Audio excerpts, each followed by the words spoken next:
Ici, on a quartier Chicago. C'est en Nambouanka ici. On peut voir tout ça là. Chicago, c'est un État américain qui est représenté ici. On a le quartier Chicago ici. Il y a plein de quartiers comme ça qu'on peut retrouver. Il y a Washington, il y a Los Angeles, il y a plusieurs. Je vais vous montrer un peu dans cette vidéo. Et vous saurez vraiment que nous ne sommes pas en train d'inventer les choses. Fotamana, bienvenue au pays Sénoufo chez les Nyaraforo de Nambanka. Nambanka est un village paisible situé sur l'axe Feke-Wangolo, plus précisément à 10 km de Feke. Découvrez l'histoire extraordinaire de ce coquet village avec le représentant du chef accompagné d'un fils du village. Bonne lecture à vous. Bonjour monsieur. Monsieur, bonjour. Comment vous allez? Très bien. Vous c'est monsieur? C'est monsieur Yoka Salifou. Monsieur Yoka Salifou. Ici nous sommes à Nambonka. Nambonka. Qu'est-ce que signifie Nambonka? Nambonka, oui. Signifie Sénégali. Voilà. Koromiengi. Voilà. Il dit ici, vous entendez Nambonka, le nom d'un homme. Le nom là, ça vient du bois sacré. Le fondateur de Nambonka, où il est quitté pour venir fonder Nambonka.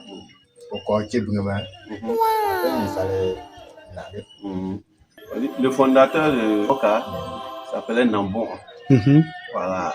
Donc Nambon là, il est quitté à Tchébingé. Il s'est installé ici. Tchébingé là, c'est un village Sokoro. D'accord. C'est un village Sokoro. D'accord. C'est là-bas qu'il est quitté, dans son village Sokoro, qui est Tchébingé, venir s'installer ici. Kala, ça signifie quoi en sénoufo? Donc, carré, c'est bien de capot, mais à mon le carré, il y a un capot. Quand tu entends Kala, oui, ça veut dire village. D'accord. Voilà. Parce que quand tu crées, au début là, tu crées le campement. D'accord. Après campement, ça devient Ka. Vous avez parlé de campement. Et ce campement là a son nom en sénoufo? Campement là, en sénoufo, on dit Vogo. Nambonka veut dire village de Nambon en français. Voilà. L'erreur d'orthographe. Sinon, le fondateur, ça veut dire Nambouon. Nambouon. Voilà. Donc, tu écris, donc ils ont écrit ça Nambonka. Nambonka. Voilà. Et après ça, ceux qui ne comprennent pas bien, ils disent que c'est un village d'étrangers. Donc, ce n'est pas un village d'étrangers. Ceux qui ne comprennent pas bien Nambonka, et se disent que c'est village des étrangers. Voilà. Et pourtant, ce n'est pas village des étrangers, c'est une erreur d'orthographe. D'accord. Ils ont écrit Nambonka. Sinon, c'est Nambouon. Le nom d'origine déjà c'est Nambouon. Nambouon. C'est une erreur d'orthographe qui fait que les gars disent Nambonka, Nambonka. Voilà. Et cela arrive beaucoup dans plusieurs villages. Pour pouvoir écrire en français, et ils regardent ce qui est facile à prononcer. Voilà. Et puis ils écrivent sur les pancartes. Et parfois ça reste. Donc on rectifie un peu l'erreur d'orthographe ici. Le nom du village, c'est Nambouon. C'est le nom d'origine qui est là. Donc Nambon, Nambon là, ça c'est en français. Les autochtones ici, c'est qui? C'est Sénoufo Nyarafolo. Ok. Ici, le village Nambonka appartient au Sénoufo Nyangaforo. Je répète, c'est un village Nyangaforo et non un village d'étrangers. Voilà. Ici, à Nambonka, votre nourriture de base, c'est quoi? Notre nourriture de base, c'est le maïs, le riz, l'arraché. Qu'est-ce que vous faites comme activité en Nambouanka? Voilà. À Nambouanka, notre activité de base, c'est l'agriculture. Tu vois vraiment le maïs, le riz, l'arraché, même l'anaka, le mangue. On fait aussi l'élevage. Produits cultivés ici, on a le maïs, les gars sèment le riz, il y a le coton, il y a des aubergines, du piment, la tomate. Ici, les Sénoufos cultivent tout, presque tout. Il y a de l'anacade, la karité. Hein. Le soumara qu'on appelle neri aussi, c'est cultivé ici. C'est un arbre qui est sacré ici, hein, parce qu'on ne le coupe pas comme ça. Oui, oui. Donc ici, c'est le peuple Nyangaforo qui détient le village Nambouanka. À l'époque, quand Nambouon est venu s'installer, Oui. les villages environnants avaient des greniers communautaires qui se trouvaient à Nambonka ici. Donc chaque village avait son grenier communautaire qui était ici. Vous allez venir remplir votre grenier communautaire à Nambonka ici. Au plus maintenant, les Nambouon convoitaient maintenant ces vivres-là pour aller donner au chef de canton au niveau de Feke. Dans les villages envoisinants, à Nambouanka ici se trouvaient les greniers où on rassemblait tout. Et Nambouan maintenant, il faisait acheminer ça chez les grands chefs du village de Ferke. Voilà. Quelles sont les communautés qui vivent avec vous ici? Nous avons beaucoup de communautés qui vivent à Namboka ici. En plus, les autochtones qui sont vraiment les Niarafolo, on a les Peuls qui sont là. D'accord. On a les Moshi qui sont là, les Aoussala qui sont là. On a des Dafi là, qui sont de l'autre côté et tous sont là. On a aussi les fonctionnaires, les enseignants qui sont venus de part et d'autre, qui vivent avec nous ici. Et tous vivent en communauté et en toute tranquillité, en toute quiétude. Comment on dit bonjour en Niagaforo? Bonjour en Niarafolo, c'est merci. Merci. Merci en Niagaforo. Fokachingene. Bienvenue en Niagaforo maintenant. Fotamana, ça veut dire bienvenue. Ah, Fotamana. Voilà, c'est ce que les gars disent, Fotamana, Fotamana. Là. Ok, donc Fotamana, ça veut dire bienvenue. Lorsque la population de Nambouanka finit de semer le riz, comment ils font pour décortiquer?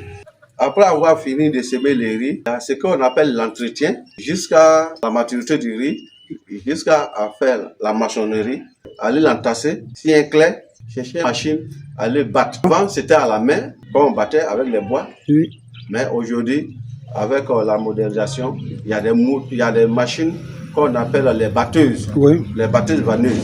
On utilise maintenant de battre nos riz. Ok. Après avoir fini de battre, Oui. on confectionne ça dans les sacs. Voilà, et puis on stocke ça dans nos différents magasins des ménages. Ou bien surtout, il y a certains même qui ont des greniers qui mettent le riz dans le grenier. D'accord. Voilà, quand il y a eu lieu pour faire la consommation, le riz de consommation pour un ménage, on envoie ça à l'usine pour aller faire blanchir et puis on vient à la maison pour la consommation de la maison. Et en parlant d'usine, j'ai vu un bâtiment ici. Est-ce qu'il y a une usine pour blanchir le riz ici, pour entretenir le riz? Oui, à Namboka, on a une usine de blanchiment de riz ici. D'accord. Voilà, il y a une capacité de 2 tonnes heure. D'accord, d'accord. Ok, mais hormis ça, est-ce qu'il y a de l'eau potable? Comment les gars boivent de l'eau? Comment? Au niveau des puits ou bien il y a des infrastructures?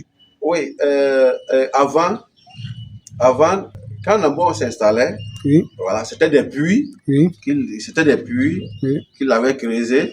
Voilà, c'est là-bas qu'on se servait. oui, Mais aujourd'hui, on est à l'époque hydraulique. oui. Voilà, aujourd'hui, avec même la croissance de la population, les châteaux d'eau, D'accord. mais malheureusement, qui ne marchent pas vraiment à 100%, D'accord. qui marchent à moitié. D'accord. Il y a des ménages qui reçoivent de l'eau, et puis l'eau même n'arrive pas dans certains ménages. Donc, c'est ces difficultés-là que nous avons. Ok. Voilà. D'accord. Donc, vous souhaitez vraiment résoudre ce problème-là Oui. pour qu'on ne fait plus face à ce genre de problème. Oui. Pour se soigner, est-ce qu'il y a un dispensaire, il y a un centre de santé ici? Effectivement, à Namoka, je pense que dans la sous-préfecture de Feke, Oui. voilà, Namoka a eu la chance d'avoir le premier centre de santé Dans le département de Feke. Ok. Un centre de santé, maternité. Il y a une ambulance, je pense. Il y a une ambulance, D'accord. des infirmiers, Ok. voilà, et puis Il y a une une sage-femme. Ça, c'est les vieilles ambulances là. Donc, les ambulances d'aujourd'hui qui sont bien équipées, bien modernisées, en tout cas, on n'a pas. Donc, on a un centre de santé ici, il y a une maternité. Et on a aussi une ambulance pour évacuer un peu les cas extrêmes, les cas d'urgence. Une mosquée ou bien une église. Oui, il y a 2 mosquées, une église. Ici, en Nambouanka, est-ce qu'il y a une école? Oui, à Namboka, il y a une école primaire, D'accord. il y a le préscolaire et il y a le primaire. D'accord. Et en plus ça, on a un collège. Ok. Voilà. Ok. Vous avez un marché? Oui, à Namoka, on a un marché, mais le marché, c'est un jour. C'est un jour Niarakolo, qui est un jour tournant, qui s'appelle Nafo. Le jour de marché s'appelle Nanfo en Niagaforo. Nanfo, c'est le jour de marché. Du Namoka. Et le jour tourne. Aujourd'hui, ça tombe lundi. La semaine prochaine, ça peut tomber dimanche. Dimanche. Voilà. Le jour, mais ça recule. D'accord. Ça tourne en reculant. Voilà. Ici, en Nambouanka, on a constaté qu'il y a New York, il y a Los Angeles, c'est-à-dire les États-Unis d'Amérique sont représentés ici, dans les différents quartiers. Donc, ma curiosité me pousse à vous poser la question, comment l'idée de représenter les États-Unis d'Amérique en Nambouanka ici est née? Bon, à Namoka, si vous constatez, Namoka est divisé quartier par quartier. D'accord. Et chaque quartier, il y a un nom affilié. Ok. Voilà. Il y a les New York, Washington, Miami, Chicago. Voilà. Donc, je reviens dessus pour dire que avant même la crise, Ndamboka a eu la chance d'avoir une femme américaine qui était du corps de la paix. D'accord. Voilà, qui a vécu 5 ans avec nous ici. À travers elle que l'idée est venue diviser le village en quartiers, différents quartiers. C'est là-bas où l'idée est quittée. L'idée de tous ces États américains représentés ici viennent d'une femme américaine qui a vécu ici bien avant la crise en Côte d'Ivoire. Et c'est cette dame-là, avec sa bienveillance et sa manière même d'être avec la population locale, les gars ont décidé de lui rendre hommage à son pays qui est les États-Unis d'Amérique. Voilà pourquoi vous allez voir New York, Los Angeles, Washington, Texas et bien d'autres États américains représentés en Côte d'Ivoire. Cela témoigne encore une fois de plus l'hospitalité même ivoirienne. Même dans nos endroits les plus reculés, dans nos petits villages, on est né, on a l'hospitalité dans notre ADN. Et avec le passage d'une seule femme américaine, ils ont décidé d'adopter le nom des États américains dans ce village magnifique. Donc voilà un peu d'où vient l'idée de créer des quartiers au nom des États américains.